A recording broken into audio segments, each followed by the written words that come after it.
حسین سب کے ہیں، حسین حضور کے بچے ہیں۔ اور پھر میں اکثر یہ بھی کہا کرتا ہوں کہ بھائی تشیع کا حسین سے محبت کا ایک نظریہ اور سوچ اور عقیدت ہے، تو یہ حسین ان کے کچھ لگتے نہیں ہے، حسین حضور کے لگتے ہیں سب کچھ۔ بے شک بے شک بہت بڑا درس ہے کہ حسین صرف شیعوں کے نہیں ہیں، سب کے ہیں۔ مولا حسین علیہ السلام بھی ہادی سب کے لیے ہیں، سفینہ نجات سب کے لیے ہیں۔ بسم اللہ الرحمن الرحیم۔ قال رسول اللہ صلی اللہ علیہ وآلہ وسلم ان الحسین مصباح الہدی و سفینۃ النجات۔ سرزمین کربلا معلی، ارض مقدس، ایام اربعین امام حسین علیہ السلام 2025 اور اسلامی سال 1447 ہجری۔ سرزمین کربلا مقدسہ پہ اس وقت پاکستان سے آئے ہوئے مہمان اہل سنت کے جید عالم دین جناب سید طیب زمان شاہ ترمذی صاحب تشریف لائے ہیں KPK سے۔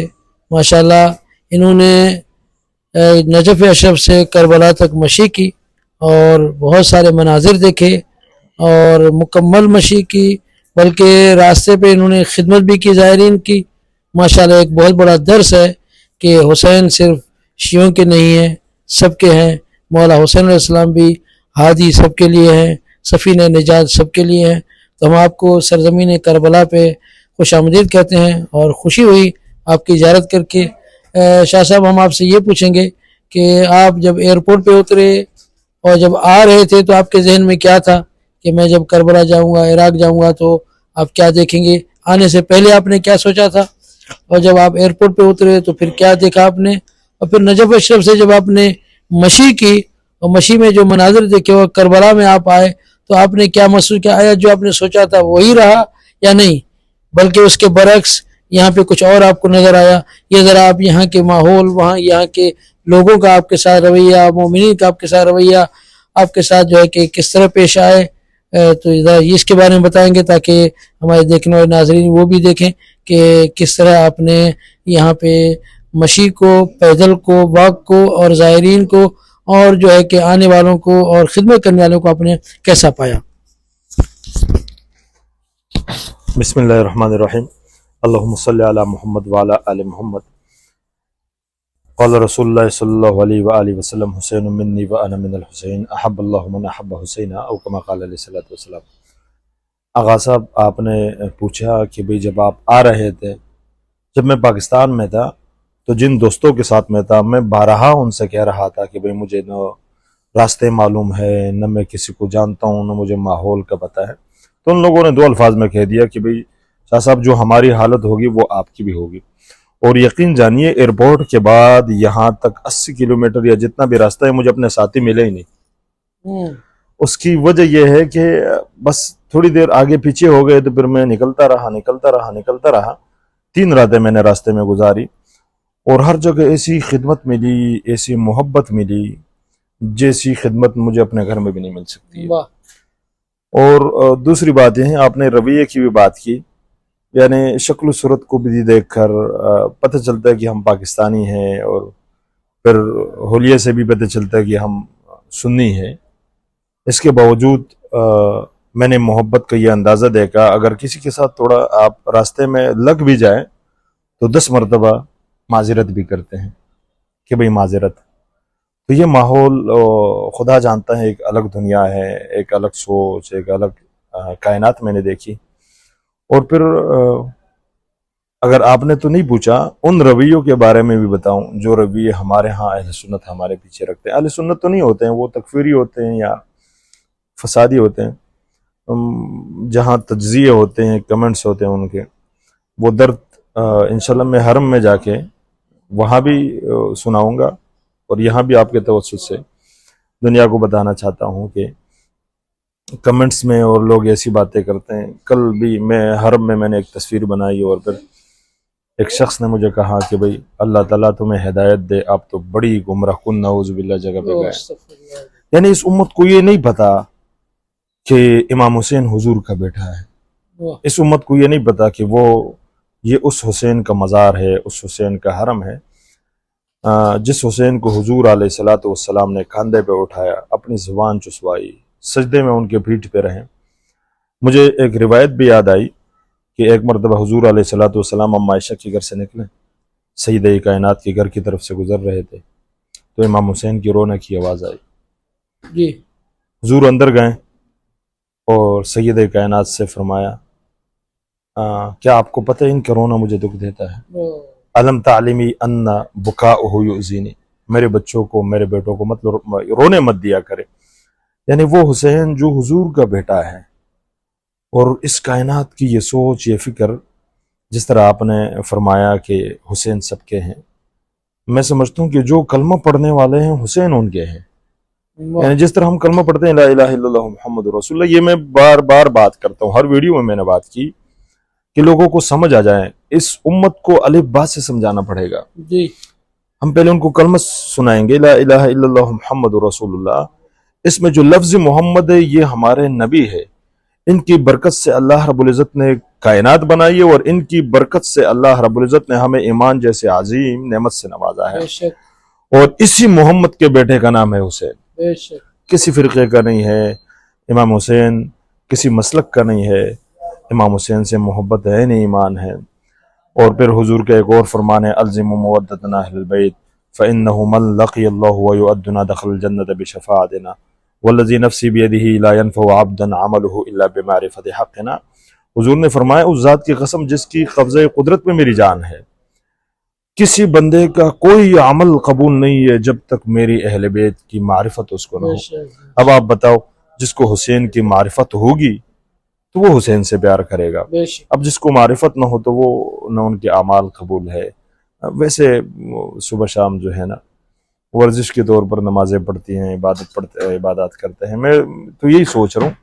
اور پھر حضور نے فرمایا کہ میری اولاد میرے اہل بیت کی محبت کو لازم پکڑ لو، بے شک اور بروز قیامت کسی بھی شخص کے اعمال تب تک قبول نہیں ہوں گے جب تک میرے اہل بیت کی معرفت نہ ہو۔ تو میں آپ کے توسط سے امت کو ایک پیغام دینا چاہتا ہوں کہ خدا را حسین کو تقسیم نہ کیا جائے، حسین سب کے ہیں، حسین حضور کے بچے ہیں۔ اور پھر میں اکثر یہ بھی کہا کرتا ہوں کہ بھئی تشیع کا حسین سے محبت کا ایک نظریہ اور سوچ اور عقیدت ہے، تو یہ حسین ان کے کچھ لگتے نہیں ہے، حسین حضور کے لگتے ہیں بے سب کچھ، شک بے شک بے شک حسین سب کچھ حضور کے لگتے ہیں۔ بے شک بے شک کبھی ہم اکیلے میں بیٹھ کے اس انداز سے دیکھیں کہ حسین کون ہے، ان کا شجرہ دیکھیں، پھر حضور کے فرامین دیکھیں، اس کے اوپر غور کریں کہ ہم نے کسی مسلک کی مخالفت میں اپنے ایمان کو تباہ کر دیا ہے، جی جی ہم اپنے ایمانوں سے ہاتھ دھو بیٹھے ہیں۔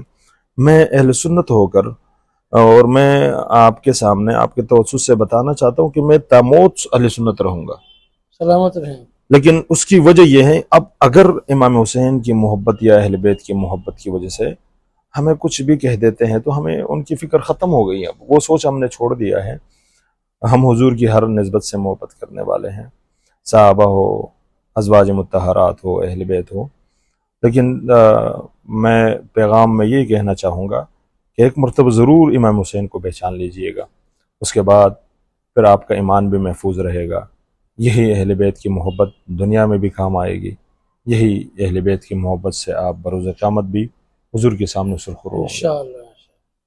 حالانکہ شاہ صاحب یہاں پہ جو ہمارے مراجع تقلید ہیں، جیسے حضرت آیت اللہ عظمہ سید علی حسینی سیستانی ہیں، یا رہبر معظم سید علی خامنہئی ہیں، یا دیگر مراجع ہیں، ان کا مسلم طور پہ یہ فتویٰ ہے کہ مقدسات اہل سنت ہیں، اصحاب ہیں، ازواج رسول اللہ، ان کی شان میں گستاخی کرنا، ان کے بارے میں کوئی زبان دراز کرنا یہ شرعاً حرام ہے۔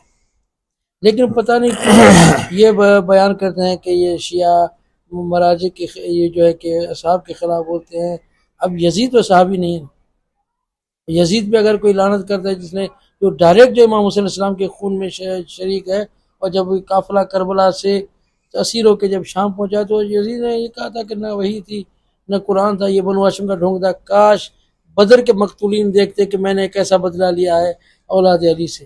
جی تو اس کو مقدس ظاہر کرنا میرے خیال میں اصحاب میں شامل کرنا یہ ایک اسلام کے ساتھ دھوکہ ہے، ورنہ باقی دوسرے اصحاب کے لیے تو زبان درازی نہ کی ہے نہ کرتے ہیں، کیونکہ مراجع نے غلط کہا ہمیں منع کیا ہے اور کہا ہے کہ کبھی بھی جو ہے کہ آپ ایسی بات نہ کریں جس سے جو ہے کہ مقدسات کی، اہل سنت کے مقدسات کی توہین ہو۔ تو آپ نے دیکھا ہوگا کہ آپ کو کسی نے نہ منع کیا ہوگا، آپ نے بہت جگہوں پہ ہاتھ باندھ کے نماز پڑھی ہوگی، اور آپ نے اور بھی دیکھے ہوں گے مولا حسین علیہ السلام کے حرم میں، مولا عباس علیہ السلام کے حرم میں۔ میں نے کئی مرتبہ دیکھا ہے، بلکہ ہر روز دیکھتے ہیں کہ اہل سنت کے، اہل شیعہ تمام مل کر نماز پڑھتے ہیں، اور جب حرم کے کوئی ڈیلیگیشن، کوئی پروگرام ہوتا ہے، سیمینار ہوتا ہے، کانفرنس ہوتی ہے، تو اہل سنت والوں کو بھی بلاتے ہیں، اہل شیعہ کو بلاتے ہیں۔ وہی آپ کی بات اور جو حقیقت ہے کہ حسین سب کے ہیں۔ جی تو اس کے بارے میں آپ کیا کہیں گے؟ آغا صاحب، آپ نے 2-3 باتیں کی اس میں۔ پہلی بات تو یہ ہے کہ آپ نے صحابہ کرام کا بھی تذکرہ کیا۔ ہم ابھی حرم امام حسین میں ہے، کربلا میں ہے، لیکن امام شافعی رحمۃ اللہ علیہ کے ایک شعر ہے، اذا ذکروا علی او بنیہ فاجرا بعضهم ذکر سواہم۔ جب علی کے اور ان کی اولاد کا تذکرہ ہوتا ہے اور کوئی غیر کا تذکرہ چھیڑ دیتا ہے، فایقن انہ ابن سلقلقیہ، تو جان لیجئے کہ وہ بدذات ہے۔ ہم جو یہ تذکرہ اس لیے کرتے ہیں کہ ہماری حالت یہاں تک پہنچ گئی ہے۔ اس کی وجہ یہ ہے کہ بھئی ہمیں اہل بیت کے محبت کی وجہ سے نعوذ باللہ صحابہ کرام کا دشمن ڈکلیئر کیا جا رہا ہے، جبکہ ایسا نہیں ہے۔ یہ اس لیے یہ ہم ناظرین کو بتانا چاہیں گے کہ ہم ابھی بھی صحابہ کرام کا تذکرہ اسی لیے کرتے ہیں کہ بھئی آپ کی جو سوچ اور فکر یہ غلط ہے۔ آپ نے مراجع کی بات کی، میں نے آپ کے تشیع میں ایک بزرگوں کے پاس گیا ہوں کہ بھئی آپ کا کیا خیال ہے صحابہ کرام کی شان یا ان کی منقبت، ان کی معرفت کے بارے میں؟ تو وہ کہتے ہیں کہ 17 چینل ہمارے تشیع میں ایسے ہیں کہ ہمارے بزرگوں نے ان کو سننے کو حرام کر دیا ہے۔ جی، فتویٰ الگ بات ہے، آرام کرا دیا۔ اب دیکھیں، اب یہ آغا صاحب کو یہ تو نہیں ہے کہ وہ ہر ذاکر کو یا ہر فسادی کو گریبان سے پکڑ لیں، اپنی سوچ آپ تک پہنچا دیا، یہی سوچ آگے پہنچائیں گے۔ اور دوسری بات آپ نے کی آغا صاحب کہ آپ نے نماز بھی پڑھی، آپ نے سارے عبادات بھی کیے۔ یقین جانیے کہ میں اسی حلیہ میں یا ٹوپی میں جس عراقی سے یا جس شیعہ سے بھی ملا، میں ان کو کہتا تھا کہ انا من پاکستان، انا سنہ، انا سنی، انا من اہل سنہ، تو اس نے فوراً میرا ماتھا چوما ہے، سبحان اللہ۔ اس نے میرا ماتھا ہی چوما ہے۔ تو ہم آپ کے توسط سے یہ پیغام دینا چاہتے ہیں، اور میں اکثر یہی کہتا رہتا ہوں کہ فسادی ہمارے اندر بھی ہیں، فسادی تشیع میں بھی ہیں، لیکن ایک فسادی کی وجہ سے پورے مسلک کو بدنام نہ کیا جائے، نہ کیا جائے۔ ایک خباثت کرنے والے کی وجہ سے پورے معاشرے کو بدنام نہ کیا جائے۔ جو فسادی ہوتا ہے وہی گناہگار ہوتا ہے، اس کے علاوہ ایسا نہیں ہے کہ ہم ہر ایک کو اس کے اوپر ملوث سمجھے اور پوری مسلک کو بدنام کریں۔ ایسی بات واقعاً آپ کی بات واقعاً بہت ہی ایک مؤثر ہے اور بہت ہی ایک گہرائی والی بات ہے کہ یہ تعصب میں بھرے ہوئے لوگ یہاں پہ بھی ہیں، وہاں پہ بھی ہیں، لیکن جہاں پہ علم ہوگا وہاں پہ یہ تعصب نہیں ہوگا، جہاں پہ سیرت اہل بیت ہوگی، جہاں پہ سیرت رسول خدا صلی اللہ علیہ وآلہ وسلم ہوگی، وہاں پہ نہ لڑائی ہوگی، نہ جھگڑا ہوگا، نہ فساد ہوگا۔ محبت، بھائی چاری اور اخلاص یہ دین سکھاتا ہے، یہ شریعت سکھاتی ہے۔ تو میں شاہ صاحب کے ہوتے ہوئے میں اپنے ناظرین کی خدمت میں عرض کروں گا کہ یہ تعصب کی دیواریں توڑیں، یہ بغض کو ختم کریں، یہ فسادات کو چھوڑیں، آئیں مل جل کے بیٹھیں اور مسلمان آپس میں بیٹھ کے مسلمان ہو کے رہیں۔ دشمن یہ نہیں دیکھتا کہ وہ شیعہ ہے، وہ سنی ہے، بلکہ یہ دیکھتا ہے کہ مسلمان ہے، وہ مسلمان سمجھ کے مارتا ہے۔ فلسطین دیکھیں، کہیں بھی دیکھیں، یہ مسلمان سمجھ کے مارتے ہیں، یہ نہیں مارتے کہ بھئی یہ شیعہ ہے تو چھوڑ دو، سنی ہے تو مارو، سنی ہے تو چھوڑو، شیعہ ہے تو مارو، ایسے نہیں ہے۔ تو بغض کو ختم کریں، تعصب کے اینک اتاریں، اور یہ جو تعصب کی دیوانیں بنائی ہوئی ہیں ان کو توڑ کے ذرا باہر نکلیں، ایک دوسرے کو گلے لگائیں۔ کبھی کربلا آ جائیں، کبھی نجف آ جائیں، کبھی بغداد آ جائیں، کبھی مشہد جائیں، اور کبھی جو ہے کہ مدینہ منورہ، مکہ مکرمہ جائیں۔ یہ سب ہمارے لیے محترم مکرم ہیں، مکہ بھی ہمارا ہے تو مدینہ بھی ہمارا ہے، یہ پوری مقدس زیارات ہماری ہیں۔ ہم جو ہے کہ ہمیں چاہیے کہ ہم ان فسادات سے نکل کے ایک اپنے آپ کو مسلمان سمجھ کے ایک دوسرے کو گلے لگائیں، اور یہ تکفیریت سے اپنے آپ کو صاف کریں، پاک کریں، دھوئیں اور مسلمان رہیں۔ اور ہمارے ملک عزیز پاکستان کا بھی یہی نعرہ ہے کہ ہم سب ایک ہیں، ہم ایک ہی چھتری کے نیچے ہیں۔ تو ماشاءاللہ شاہ طیب شاہ صاحب ترمذی صاحب جو ہے کہ ماشاءاللہ انہوں نے بہت اچھا پیغام دیا، ناظرین کو پیغام دیا۔ اس میں ناظرین میں شیعہ بھی ہیں، سنی بھی ہیں، اور بھی آپ کا کوئی پیغام بس ہے؟ یہ آخری بھی جو پیغام ہے کہ آپ کے توسط سے، جو سادات ہیں، سید جو ہوتے ہیں، جو حسین کی اولاد میں سے، ان کو ایک پیغام ضرور بتانا چاہتا ہوں کہ آپ ایک مرتبہ ضرور آئے اپنے آبا و اجداد کے مزار واہ، پر. یہاں آپ کو روح میں تازگی ملے گی، یہاں آپ کو محبتیں ملے گی، یہاں آپ کے ایمان میں تازگی ملے گی. تو ضرور سادات آ جائیں، ضرور آئیں. اپنی جمع پونجی سے اگلے سال کے لیے آج سے جمع کرنا شروع کر دیں، اور پھر سید کائنات کے توسط سے خدا سے مانگے ضرور کہ مجھے اپنے آبا و اجداد کے مزارات پر ضرور لے کے جائیں. والسلام ورحمۃ اللہ وبرکاتہ. السلام علیکم ورحمۃ اللہ وبرکاتہ. بہت شکریہ آپ کا. سلامت رہیں آپ. جزاکم اللہ خیر. جزاک مولا آپ کو اور بھی توفیق دے، طاقت دے، ہمت دے، اور یہ جو زیارت پہ آپ آئے ہیں اس کا ثواب مولا آپ کو دنیا میں بھی عطا فرمائے اور آخرت میں عطا فرمائے انشاءاللہ تعالی. شکریہ. السلام علیکم.